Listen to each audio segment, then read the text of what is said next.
I still have not been remotely persuaded by the people who say that cultural appropriation is a bad thing.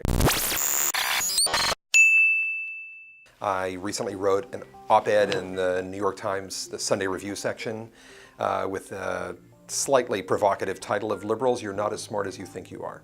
Everyone knows the country is very polarized politically, and in some ways that's not bad. It makes for a very vibrant debate. It makes for strong, clear opinions. But in other ways, there's something tragic about it. People who sublimate a lot of anger into politics, people who hate people on the other side even though they don't know them. Politicians' short-term benefit to really play up these sources of division and provocation, right? We have a term for this, red meat, that this is red meat politics, finding something that your base, your core voters, love to hear you say. We have some bad hombres here, and we're going to get them out. Half of Trump supporters into what I call the basket of deplorables. The problem is when both sides are engaging in a lot of red meat politics, they are simultaneously mobilizing their own voters and really alienating the other side. So much opinion today seems to be driven by tribal loyalties rather than having an independent judgment about the policy itself. Most progressives and liberals who say that conservatives are racist absolutely believe it. The racist, sexist, homophobic, and that's why it's a very complicated conversation to have. One of the things I urged in my article was to be a little bit more cautious in the use of that term, that it often ends an argument instead of inviting one. It makes people who do not think that they are themselves as racist, it makes them just close their ears from then on and feel like they're under siege, like they're just being accused of being deeply immoral.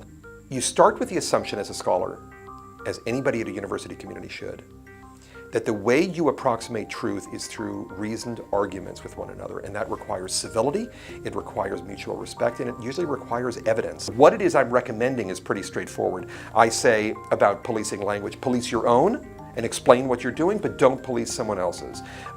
If you have a speaker coming to your campus or to grounds who you don't like, don't go, or have a protest, or have a teach-in afterwards about what's wrong with them. Don't try to shut it down or shout it down.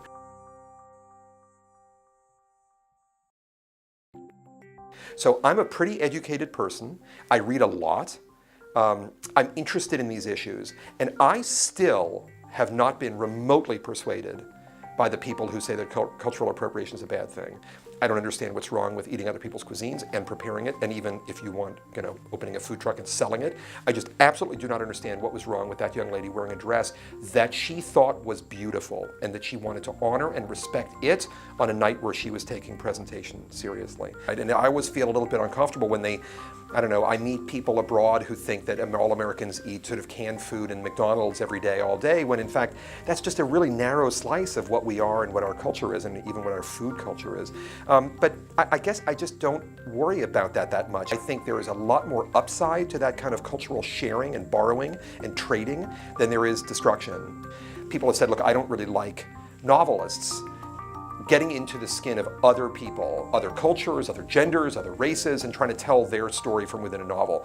And the response to that is that in that case, all writing can ever be now is autobiography.